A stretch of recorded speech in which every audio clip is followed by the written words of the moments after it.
Sinbad the Sailor. There was one a rich rich merchant.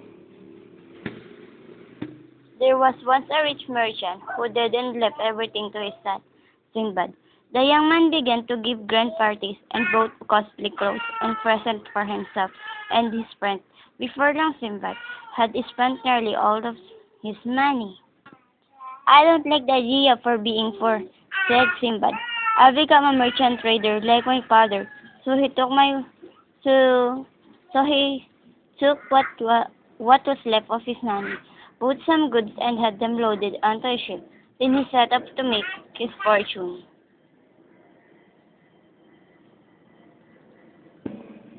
Sinbad's ship sailed from port to port. One day, it reached a little island covered with grass and trees.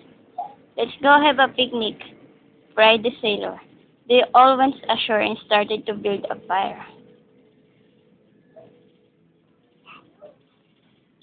Sinbad wandered off to explore, but suddenly he heard a captain shouting, "Run for your lives! This is no island, it's a whale!" Sinbad ran, but too late. The whale leaped forward, making hatchways, and Sinbad tumbled into the sea. Luckily, the waves swept him to another nearby island.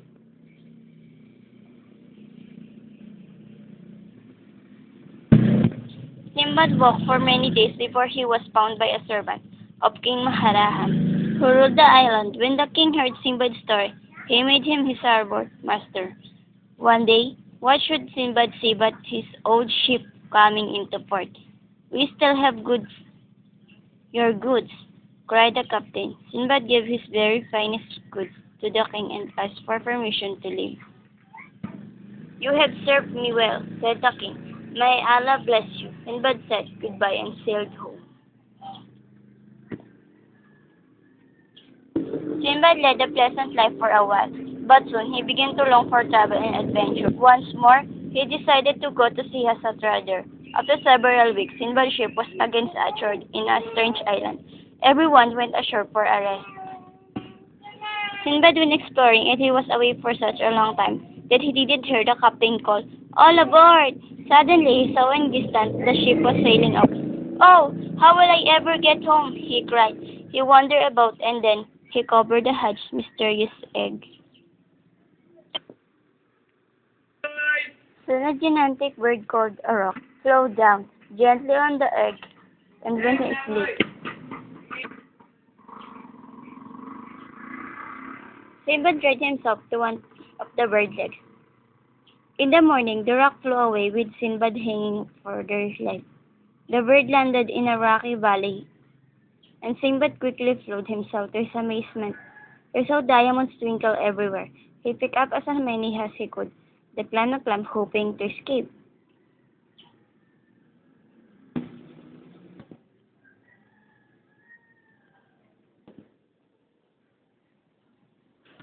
Sinbad continued his travel, but one day in the Chinese Sea, in the first gale swept the boat toward the lucky shore. "May Allah have mercy on us!" cried the captain.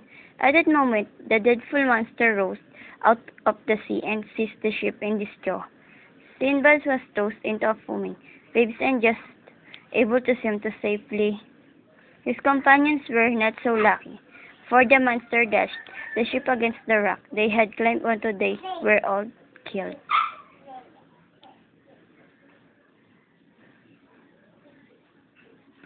Sinbad made a raft of logs from the wreck and bravely set out of sea. Soon he reached a large port, where an old man with a beautiful daughter befriended him. Sinbad fell in love with the daughter, and they were soon married.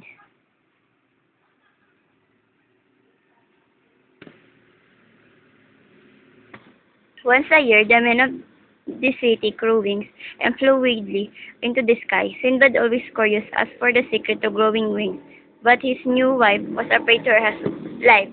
"Sinbad," she said, "I beg you, let us go live in your land. We aren't safe here."